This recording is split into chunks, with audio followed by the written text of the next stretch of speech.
मनुष्य के पाचन तंत्र के बारे में लास्ट में हमने जानकारी ली थी। अब इससे आगे के टॉपिक के बारे में जानकारी लेते हैं कि श्वसन क्या होता है। हम जो खुराक लेते हैं वो खुराक में से ऊर्जा प्राप्त करने की प्रक्रिया, इससे हम ज़्यादातर श्वसन कहते हैं। विविध जीवों में पोषण में से ऊर्जा प्राप्त करने के लिए भिन्न भिन्न विधियों का इस्तेमाल करते हैं।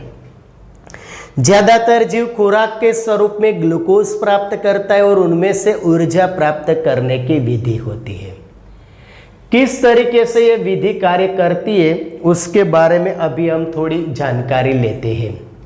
यहाँ पर ग्लूकोज के खुराक में से ऊर्जा प्राप्त करने के लिए जीव ज़्यादातर ये ऊर्जा ऑक्सीजन का इस्तेमाल करके या ऑक्सीजन की अनुपस्थिति में दो तरीके से श्वसन कर सकेगी। अगर ग्लूकोज को पूर्णतः कार्बन डाइऑक्साइड और जल में विखंडित करने के लिए ऑक्सीजन का उपयोग कर दिया जाए तो उसे वायवीय श्वसन कहते हैं, यानी कि ऑक्सीजन की मौजूदगी में होने वाले श्वसन को वायवीय श्वसन कहते हैं। ऑक्सीजन का इस्तेमाल किए बिना खुराक में से ऊर्जा प्राप्त करने को अवायवीय श्वसन कहते हैं, यानी कि अवायवीय श्वसन ऑक्सीजन की अनुपस्थिति में होता है। यहाँ पर आगे चलते हैं कि खुराक के स्वरूप में अपने ग्लूकोज लिया, जिसका सूत्र है C6H12O6 कार्बन 6।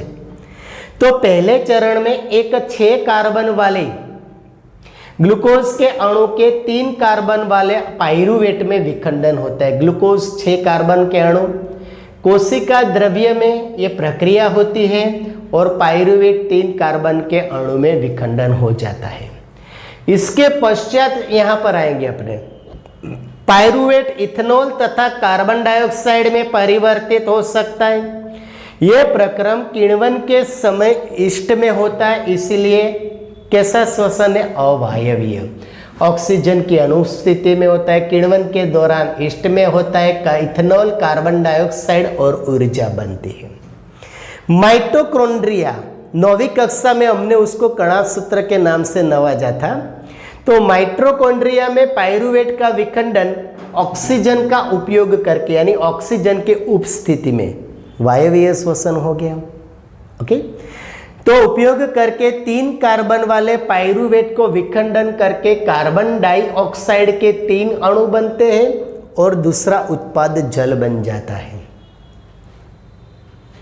ये और ये 2 अभिक्रिया होगी। अब इसकी बात आगे आएगी। वायवीय श्वसन में ऊर्जा का मोचन अवायवीय श्वसन की अपेक्षा में बहुत अधिक होता है।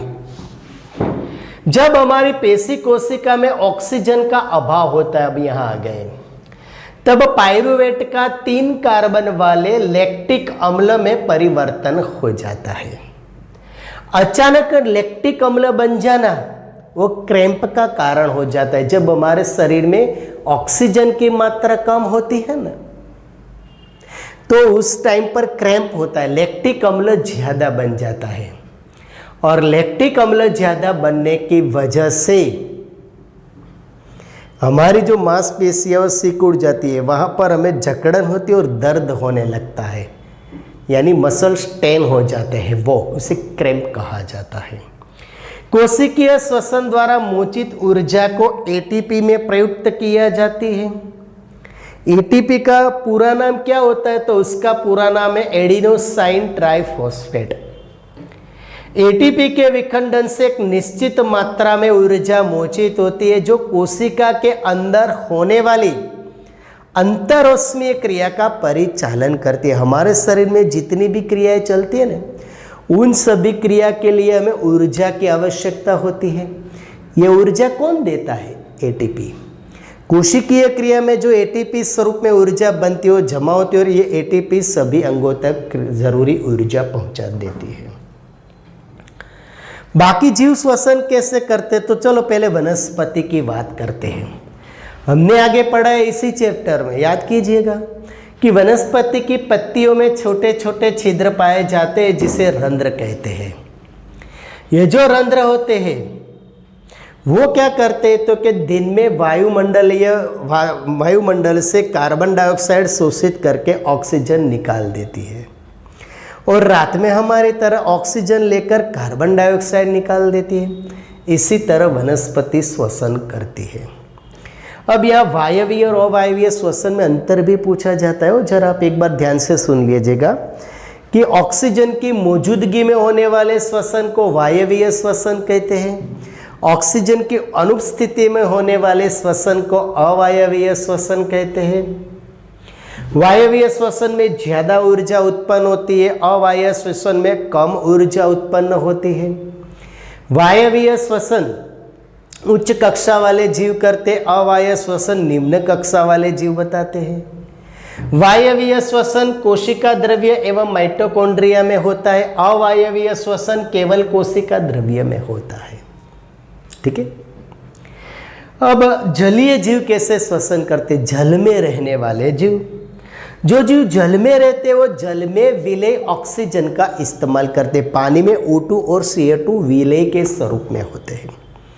जलीय जीव वो जल में विलेय O2 का इस्तेमाल करके कार्बन डाइऑक्साइड विलेय के स्वरूप में ही डाल देते हैं, क्योंकि जल में विलेय O2 की मात्रा वायु में मिले ऑक्सीजन की मात्रा के तुलना में बहुत कम है। यानी कि वायु में ऑक्सीजन की मात्रा ज़्यादा और जल में ऑक्सीजन की मात्रा कम है। इसलिए जलीय जीवों की श्वसन दर स्थलीय जीवों की अपेक्षा द्रुत होती है, कम होती है। अब मछली को ही हम देख लेते हैं। मछली अपने मुंह के द्वारा जल लेती है तथा बलपूर्वक इसे क्लोम तक पहुंचा देती है। यहाँ पर उसकी चमड़ी की रचना होती है, उसे क्लोम कहते हैं। और जहाँ विलेय ऑक्सीजन क्लोम शोषित करके रुधिर में डाल देता है। इसी तरह मछली अपनी श्वसन प्रणाली कर लेगी। अब स्थलीय जीव कैसे श्वसन करते? किताब में पेज नंबर 114 पर अंतिम 2 पैराग्राफ में बताया है। स्थलीय जीव यानी जमीन पे रहने वाले, हम ही समझ लो। तो ये वायुमंडल में से ऑक्सीजन शोषित करके श्वसन सतह की मदद से ऑक्सीजन रुधिर में डालकर कोशिका तक पहुंचा देती है। बदले में कोशिका में बने कार्बन डाइऑक्साइड उसी प्रक्रिया से वायुमंडल में मुक्त कर देते हैं। इसी तरह वो श्वसन करते हैं। ये स्थलीय जीव की श्वसन की सतह की निश्चित लाक्षणिकताएं होती है, जैसे कि पहली, एक तो वो वायुमंडल के सीधे संपर्क में होनी चाहिए। दूसरा, वो पतली, लचीली एवं नाजुक होती है। तीसरा, वो शरीर के अंदर स्थित होने की वजह से रक्षित होती है। चौथा, वो आसानी से O2 और CO2 का आदान प्रदान कर सके, ऐसी व्यवस्था होनी चाहिए। ठीक है ना। ये आपको आंसर, केवल एक आंसर मैंने किताब में से लिखने को बोला है, बाकी तो मैंने सब यहाँ पर बताया है। एक बात बता दूँ आपको कि ये सब जो टॉपिक्स चल रहे हैं वो आपको चौपड़े में लिखना है। अच्छे से लिखकर उसको फोटो खींच के नाम, कक्षा, रोल नंबर लिख के मुझे व्हाट्सअप करना है, उसकी नोट कर दी जाएगी।